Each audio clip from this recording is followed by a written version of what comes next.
찬송가 425장으로 찬송하겠습니다. 425장 찬송입니다.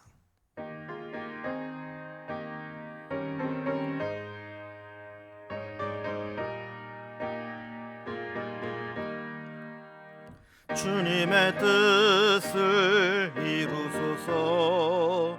고요한 중에 기다리니 진흙과 같은 날 빚으사 주님의 형상 만드소서.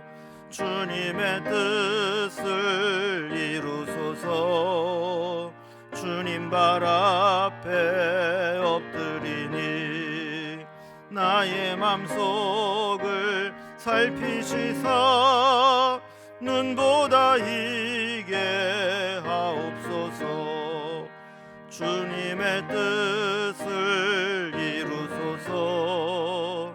병들어 몸이 피곤할 때 권능의 손을 내게 펴사 강건케 하여 주옵소서. 주님의 뜻을 이루소서. 온전히 나를 주장하사 주님과 함께 동행함을 만민이 알게 하옵소서.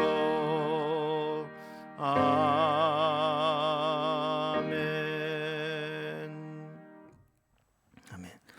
하나님 말씀은 구약성경 출애굽기 28장 15절에서 43절까지 말씀입니다. 출애굽기 28장 15절에서 43절까지 말씀, 이 말씀을 제가 봉독하겠습니다.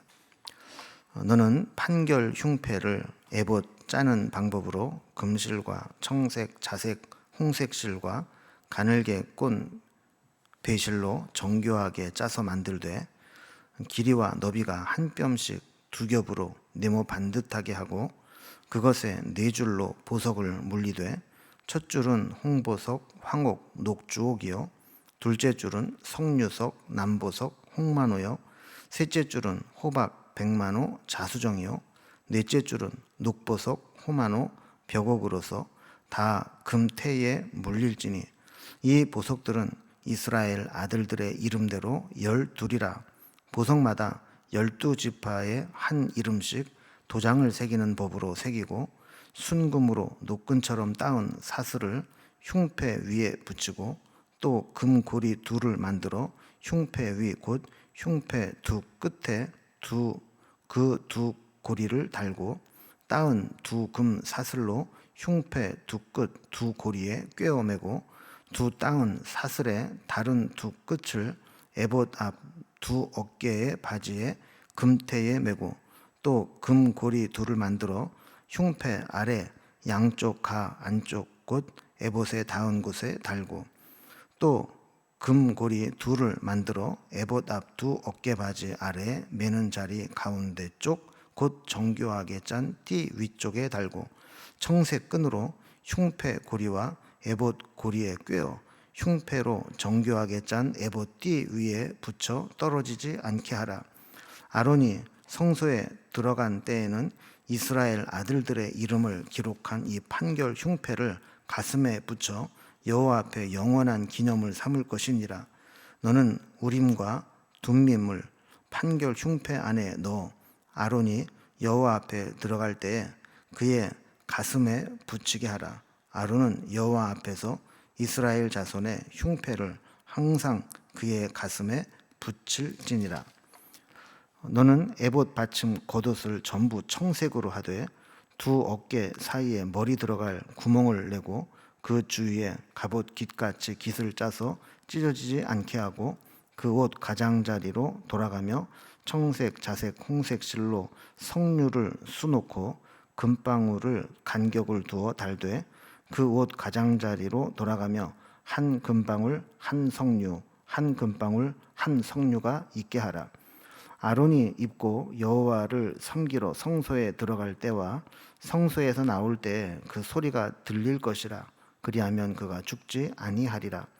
너는 또 순금으로 패를 만들어 도장을 새기는 법으로 그 위에 새기되 여호와께 성결이라 하고 그 패를 청색 끈으로 관 위에 매되 곧 관 전면에 있게 하라.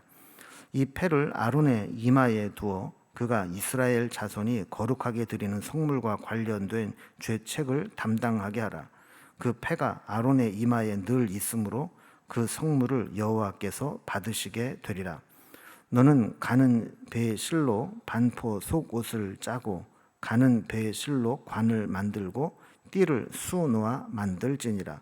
너는 아론의 아들들을 위하여 속옷을 만들며 그들을 위하여 띠를 만들며 그들을 위하여 관을 만들어 영화롭고 아름답게 하되 너는 그것들로 내 형 아론과 그와 함께한 그의 아들들에게 입히고 그들에게 기름을 부어 위임하고 거룩하게 하여 그들이 제사장 직분을 내게 행하게 할지며 또 그들을 위하여 배로 속바지를 만들어 허리에서부터 두 널쩍다리까지 이르게 하여 하체를 가리게 하라. 아론과 그의 아들들이 회막에 들어갈 때에 나 제단에 가까이 하여 거룩한 곳에서 섬길 때에 그것들을 입어야 죄를 짊어진 채 죽지 아니하리니 그와 그의 후손이 영원히 지킬 규례니라. 아멘. 네, 오늘도 어제에 이어서 대제사장의 예복에 대해서 그리고 또 일반 제사장의 복장에 대해서 살펴보도록 하겠습니다. 어제 이제 우리가 본 이제 그림들을 보면서 다시 한번 연상을 해 보면 우리는 어제 제사장의 복장에 대해서 전체적인 개요를 살펴보았습니다. 어떤 옷들을 어떤 순서대로 입어야 될지, 그리고 그 옷에는 어떤 장식품들이 달리게 되는지, 특별히 이제 에봇에 대한 부분과 에봇에 연결되는 부분들을 이제 살펴보면서 여기 어떤 것들이 있는지 이런 것들을 살펴보았습니다. 그래서 전체적으로 하나님 앞에 우리가 서기 위해서는 하나님의 말씀대로 하나님이 정하신 의복을 갖추어 입고 하나님 앞에 서서 하나님의 사명을 감당해야 된다라는 것을 살펴보았습니다. 오늘은 이제 어제 주신 말씀에 좀 추가적인 이제 지침들로 흉패와 겉옷에 들어갈 여러 장식들에 대한 좀 설명들을 하고 마지막 나머지 부분에는 일반 제사장들의 예복에 대해서도 언급을 합니다. 우리가 지금 전체적으로 살펴보는 내용은 아론의 대제사장의 복장이고 일반 제사장들은 어떤 옷을 입는지 여기에 대해서 구별되는 내용도 이제 설명을 해주고 있습니다. 그래서 오늘 본문은 좀 구분을 좀 해보면 먼저 15절에서 30절까지는 흉패를 제작하고 부착하고 그것이 하는 기능에 대해서 추가적인 설명을 하게 됩니다. 그리고 31절에 38절까지는 겉옷을 제작하는 장면과 또 모자에 붙이는 성패, 여호와께 성결이라 쓴 성패를 제작하는 것에 대해서 기록을 합니다. 그리고 39절에서 마지막 절까지는 이제 속옷과 모자 그리고 일반 제사장의 의복에 대해서 설명을 해주고 있습니다. 이 부분은 이제 본문을 보면서 또 조금 더 자세히 살펴봅니다. 먼저 이제 15절에서 30절까지는 흉패에 대해서 더 자세하게 추가적인 설명을 합니다. 흉패를 제작하고 부착하고 또 그것이 어떤 기능을 하는지를 이제 설명을 하고 있습니다. 우리는 어제 대제사장의 복장을 살펴보면서 겉옷 위에 앞치마 같은 에봇을 입도록 했다는 걸 살펴봤죠. 그리고 앞판과 뒷판을 연결하는 어깨 부분에 흉패, 어깨 바지로 있는데 이 어깨 바지로부터 이 흉패까지는 금사슬로 연결해서 서로 이게 하나의 세트처럼 만들어지도록 했다는 것을 살펴보았습니다. 오늘은 이제 여기에서 흉패에 대해서 조금 더 자세하게 말씀을 합니다. 15절을 보면 너는 판결 흉패를 에봇 짜는 방법으로 금실과 청색, 자색, 홍색 실과 가늘게 꼰 배실로 정교하게 짜서 만들되 그랬습니다. 그러니까 이제 에봇 위에다가 흉패를 붙이게 되는데 에봇이나 흉패나 같은 실, 같은 재질로 만들라는 겁니다. 자, 그리고 모양은 어떠냐? 16절에 보면 길이와 너비가 한 뼘씩 두 겹으로 네모 반듯하게 하고 그랬습니다. 그러니까 가로 세로 너비가 같은데 정사각형 모양으로 하라는 것이죠. 근데 한 뼘 규격으로 만들고 그를 두 겹으로 만들어라 그랬어요. 나중에 보면 이 두 겹을 서로 이렇게 묶어서 주머니처럼 이 안에 우림과 둠밈을 넣어서 다닐 수 있도록 그렇게 만들었던 것을 보게 됩니다. 그러니까 흉패를 두 겹으로 만들어서 그 사이에 주머니처럼 만들어놨는데 거기에 우림과 둠빔을 넣게 했다라는 겁니다. 자, 그리고 이제 그럼 앞면에 흉패 앞면에는 어떻게 되느냐면 그걸 네 줄로 보석을 물리라 그랬습니다. 자, 이게 그 그림을 보면 한 줄에 이제 세 개씩 해서 네 줄로 만들라는 거예요. 그래서 홍보석, 황옥, 녹주옥 한 줄, 석류석, 남보석, 홍만호 한 줄, 호박, 백만호, 자수정 한 줄, 녹보석, 호만호, 벽옥 한 줄, 이렇게 네 줄로 하는데 우리가 어깨 바지에 그 호만호를 금태로 물리듯이 여기에도 똑같이 금태로 물려서 달게 했습니다. 자, 그리고 21절을 보면 이 보석들은 이스라엘의 아들들의 이름대로 12이라 보석마다 12지파의 한 이름씩 도장에 새기는 법으로 새기고 그랬습니다. 하나님은 우리를 보석같이 여기셔서 이 보석 위에 이름을 하나씩 다 새기고 금태로 물려 달게 하셨습니다. 여기 보면 이름이 같은 보석이 하나도 없습니다. 다양한 보석들이 있지만 그것을 다 하나로 한 판에 묶어서 하나님이 같이 받으시는 것과 마찬가지로 사실 이 세상에 좀 다양한 여러 사람들이 있지만 하나님은 그 모두를 가장 귀한 보석과 같이 여겨주신다는 겁니다. 그래서 그 이름이 지워지지 않도록 마치 도장에 새기듯이 각 보석마다 각 지파의 이름을 새기도록 했습니다. 뿐만 아니라 이 보석이 흉패에서 떨어지지 않도록 흉패에 잘 붙여 놓도록 명령을 하셨습니다. 그리고 그것을 흉패에 붙이라 그런데 어제 말씀드린 대로 이 흉패를 에봇에 붙이게 되는데 위쪽으로는 에봇의 어깨바지에 금사슬로 연결하도록 했고 아래쪽으로는 에봇의 청색끈으로 에봇 띠와 연결하도록 해서 이것이 흔들리지 않도록 바짝 고정되도록 만든 것을 이제 보게 됩니다. 그리고 29절에 보면 아론이 성소에 들어갈 때에는 이스라엘 아들들의 이름을 기록한 이 판결 흉패를 가슴에 붙여 여호와 앞에 영원한 기념을 삼을 것이니라 그랬습니다. 그래서 대제사장이 들어갈 때에는 이 판결 흉패를 반드시 붙이고 들어가도록 했고 30절에 보면 너는 우림과 둠밈을 판결 흉패 안에 넣어 아론이 여호와 앞에 들어갈 때 그의 가슴에 붙이게 하라. 아론은 여호와 앞에서 이스라엘 자손의 흉패를 항상 그의 가슴에 붙일지니라 그랬습니다. 아까 우리가 16절 말씀을 공부할 때 흉패를 만들 때 두 겹으로 만들려고 그랬잖아요. 두 겹으로 만들어서 가운데 주머니처럼 만들려고 했는데 30절 말씀을 보면 그 안에 우림과 둠밈을 반드시 넣어서 다녀라 그랬다고 그랬어요. 우림과 둠밈 끝에가 이제 임자로 끝나는 것들은 복수형입니다. 이것도 이제 다 복수형인데 그래서 우림은 이제 빛들이라는 의미고 또 둠밈은 완전함들이라는 의미입니다.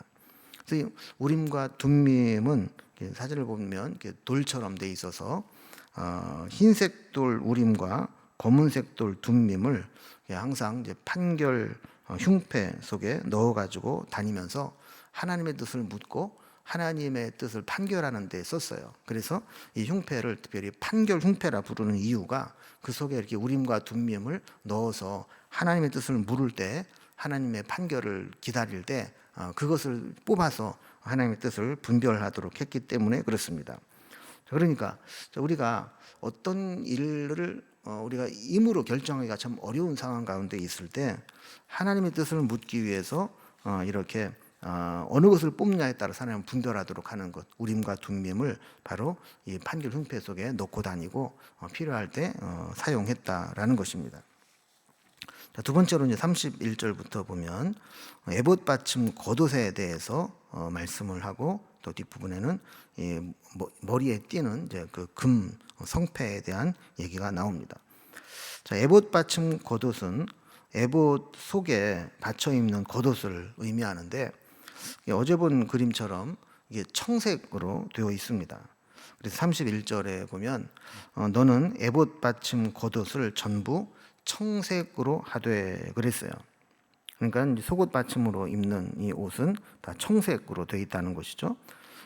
모양이 어떠냐? 32절에 보면 목 부분에 구멍을 내어서 그리로 입게 하라. 그러니까 통으로 짠 옷이었다라는 거예요. 마치 위에서 이렇게 끼워서 통으로 짜도록 했고, 33절에 보면 옷 아래 가장자리에는 청색, 자색, 홍색 실로 성류를 놓고 금방울을 달도록 했습니다. 그리고 34절에 보면 이렇게 성류 자수 하나, 금방울 하나, 성류 자수 하나, 금방울 하나, 이렇게 하나로 번갈아 가면서 놓이도록 그렇게 했다라는 거예요. 35절에 보면 아론이 입고 여호와를 섬기러 성소로 들어갈 때와 성소에서 나올 때에 그 소리가 들릴 것이라. 그리하면 그가 죽지 아니하리라 그랬습니다. 그러니까 이렇게 그 에봇 바지 겉옷에 맨 가장자리 밑에 이렇게 금 방울을 달면 성소 안에서 하나님을 섬기는 일을 하면서 왔다 갔다 할 때 자연스럽게 부딪혀서 금방울 소리가 나지 않겠습니까? 그래서 이렇게 소리가 나도록 함으로 인해서 두 가지 의미가 있는데, 밖에 있는 사람들은 제사장이 죽지 않고 살아서 지금 제사장의 사명을 잘 감당하고 있는지 그것을 알 수 있는 이제 사인이 되는 것이고, 또 하나는 하나님께서 그 소리를 들음으로 인해서 그 제사장이 하나님 앞에서 죽지 않도록 해주시겠다라는 겁니다. 자, 그러니까 사실 하나님의 자비하심으로 죽지 않도록 한다라는 것을 보면 하나님 앞에 선다는 것이 보통 두렵고 떨리는 일이 아니라는 사실을 알 수 있죠. 그래서 제사장은 자신의 허물로 인해서 성소와 지성소에 들어가서 하나님의 사명을 감당하고 만날 때 행여라도 하나님의 진노를 받을까봐 하나님 말씀대로 금 사슬을 이렇게 만들어 방울을 달아서 달게 되면 하나님께서 그 소리를 듣고 죽지 않게 해주시겠다라는 겁니다. 사실 이런 것을 보면 요즘에는 우리가 뭐 언제든지 하나님의 이름을 부르고 하나님의 임재하심을 사모하고 성령의 임재하심 가운데 우리가 들어가서 하나님을 만날 수 있지만, 옛날에는 사실 하나님 앞에 선다는 것이 이렇게 두렵고 좀 떨리는 일이었다라는 것을 보게 됩니다. 자, 그다음에 36절에 보면 이마에 쓰는 패가 있어요. 그래서 너는 또 순금으로 패를 만들어 도장을 새기는 법으로 그 위에 새기되 여호와께 성결이라고 하라 그랬습니다. 이 그림에도 보면 이 왕관 같기도 하고 머리띠 같기도 한데, 어쨌든 그 모자 가장자리의 이마 부분 윗부분에 이렇게 금으로 된 것들을 띄도록 했습니다. 여기에 도장을 새기듯이 여기도 순금에 여호와께 성결이라 이렇게 쓰도록 했습니다. 37절에 보면 그 패를 청색 끈으로 관 위에 매되 곧 관 전면에 있게 하라. 그러니까 모자의 앞부분 전면에 보이도록 이마 부분에 이렇게 띠로 끈으로 묶도록 했다라는 겁니다. 자, 그리고 위치는 38절에 있는 것처럼 이 패를 아론의 이마에 두어 그가 이스라엘 자손이 거룩하게 드리는 성물과 관련된 죄책을 담당하게 하라. 그 패가 아론의 이마에 늘 있으므로 그 성물을 여호와께서 받으시게 되리라 그랬습니다. 모자를 쓴 상태에서 이마가 있는 전면을 향하도록 패를 매게 했는데, 특히 여호와께 성결이라고 쓰도록 했어요. 이것은 제사장이 먼저 하나님 앞에 성결해야 나아갈 수 있다라는 의미도 있고, 또 이 패를 쓰고 있는 것을 하나님이 어떻게 의미를 부여해 주셨느냐 하면, 죄에 물든 이스라엘 백성들과 또 그들이 바치는 제물이 여호와께 나아갈 수 있도록 합당하게 여겨주신다 그랬습니다. 그러니까 이스라엘 백성들은 죄인이고 또 그들이 제물로 갖고 온 것도 하나님 앞에 성결하지 못하고 거룩하지 못한 것일 수 있는데, 제사장이 이마에 여호와께 성결이라고 한 것을 쓴 이제 패를 가지고 있으면 하나님께서 그것을 보시고 그 부정한 이스라엘 백성들과 그 제물들을 합당하게 여겨주시겠다라는 거예요. 그래서 매일 성경 해설집에 보니까 재미있는 비유를 들어 설명을 했습니다. 그럼 이제 번개가 이렇게 딱 내려칠 때 피뢰침이 딱 있게 되면 일단 번개가 이 피뢰침에 흡수가 돼서 땅에 이제 접지되는 부분으로 내려가서 피해를 입지 않게 하지 않습니까?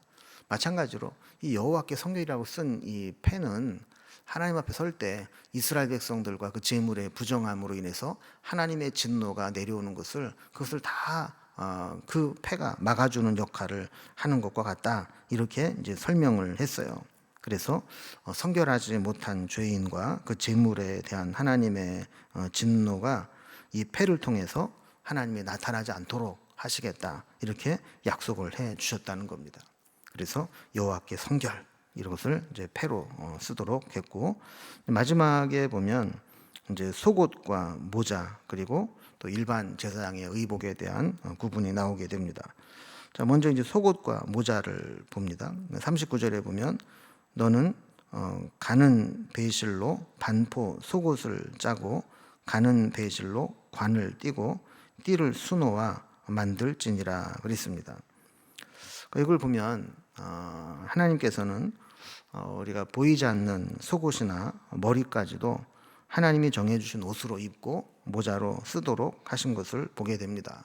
그래서 이 속옷은 아까 이제 옷에 보면 이제 흰색으로 되어 있는 거 있잖아요. 파란색 애복 바지 겉옷 속에 입는 속옷을 의미하는 것이고, 또 모자는 관인데, 여기 보면 이제 대제사장이 쓰는 이 관은 수놓아 만들라, 이렇게 이야기를 하고 있습니다. 자, 그리고 40절은 일반 제사장들의 의복입니다. 그래서 40절을 보면 너는 아론의 아들들을 위하여 속옷을 만들며 그들을 위하여 띠를 만들며 그들을 위하여 관을 만들어 영화롭고 아름답게 하되 그랬습니다. 그러니까 지금까지 살펴본 예복이 대제사장 아론이 입을 예복이었다면, 이 40절은 아론의 아들들, 그러니까 일반 제사장들, 대제사장이 아닌 일반 제사장들이 입을 예복입니다.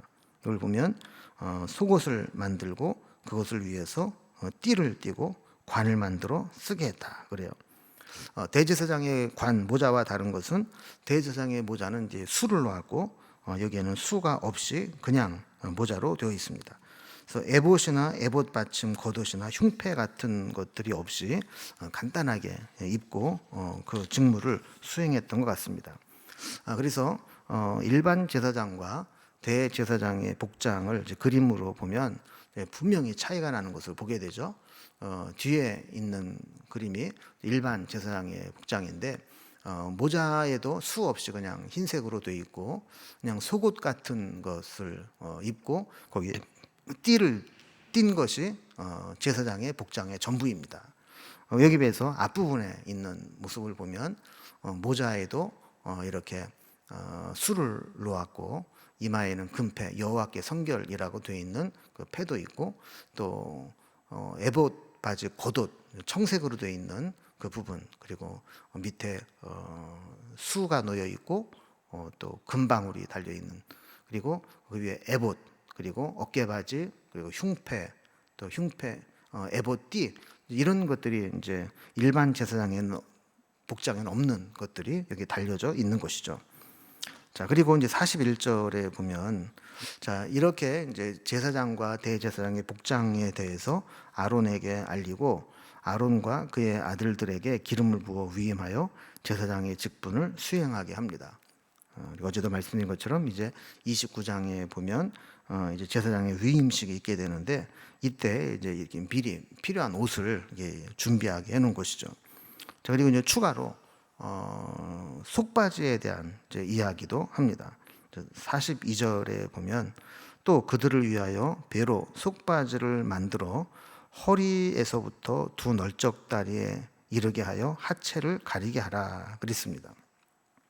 또 43절에 보면 제단이나 성소에 들어올 때 하체가 노출되지 않도록 속바지를 입고 가리게 했습니다. 그러니까 하나님 앞에 거룩한 곳에 들어갈 때에는 하체를 드러나게 하면 안 된다는 겁니다. 그래서 제사장이나 대제사장은 하나님의 직무를 수행할 때 속바지를 입고, 왜냐하면 아까 이제 속옷이나 에봇 받침 옷이나 이게 다 이제 원피스처럼 통으로 돼 있지 않습니까? 그러니까 이게 속옷을 안 입으면 이제 밑에서 보면 하체가 다 노출되는 것이죠. 사실 옛날에는 뭐 속옷을 따로 입을 형편이 못 됐습니다.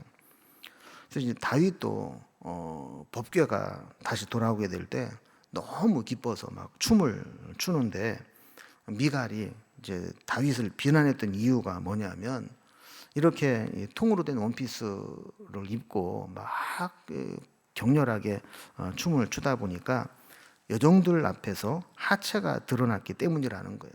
그러니까 이 얘기는 속옷을 입지 않은 일반적인 옷을 입은 상태에서 그렇게 하체가 드러났다는 것은 주요 부위가 다 드러나게 됐다라는 것을 의미하는 것이죠. 그래서 이렇게 이제 일반 제사장과 대제사장이 어떤 옷을 입어야 되는가 하는 것들을 이렇게 설명을 해주고 있습니다. 오늘 본문에 나오는 몇 가지 내용들을 다시 한번 정리를 해보면, 우리도 늘 우림과 둠밈과 같이 하나님의 뜻을 늘 묻고 하나님의 뜻에 따라 판결을 받고 살아야 되겠다 하는 겁니다. 또 금으로 된 관패에 쓰인 여호와께 성결과 마찬가지로 우리도 하나님 앞에 늘 성결한 모습으로 서야 되겠다 하는 것이고, 또 속바지를 입음으로 하체를 가리게 했던 것과 마찬가지로 우리도 하나님 앞에 우리의 부정한 모습들이 드러나지 않도록 늘 정결한 삶을 살아야 되겠다 하는 생각들을 해보게 됩니다. 그래서 이것은 단지 뭐 요즘에 목사들이나 뭐 성직자들에만 관련된 것이 아니고, 하나님은 우리를 왕 같은 제사장으로 부르셨기 때문에 우리도 하나님 앞에 동일한 이 의복에 주신 의미들을 잘 살려서 하나님 앞에 설 때에는 하나님이 원하시는 그리스도의 의의 옷을 입고 설 수 있도록 우리 자신을 늘 살피고 성결하게 또 믿음으로 갖춰야 될 줄로 믿습니다. 기도하겠습니다. 하나님, 어제 오늘 대제사장의 복장을 살펴보게 하시고, 또한 저희들로 하여금 하나님 앞에 설 때 어떤 모습으로, 어떤 자세로, 어떤 준비로 서야 되는지 다시 한번 돌아보게 해주시니 감사합니다. 비록 우리가 이 말씀대로 옷을 만들어 입는 것은 아니라 할지라도 이 옷의 의미에 담겨져 있는 믿음의 준비를 하고 하나님 앞에 설 수 있도록 인도해 주시옵소서. 오늘도 하나님의 의의 옷으로 덧입기를 원하오니 우리의 허물과 부정한 모든 것들은 가려주시고 오직 그리스도의 의만 가지고 주님 앞에 서는 저희들이 되게 하여 주옵소서.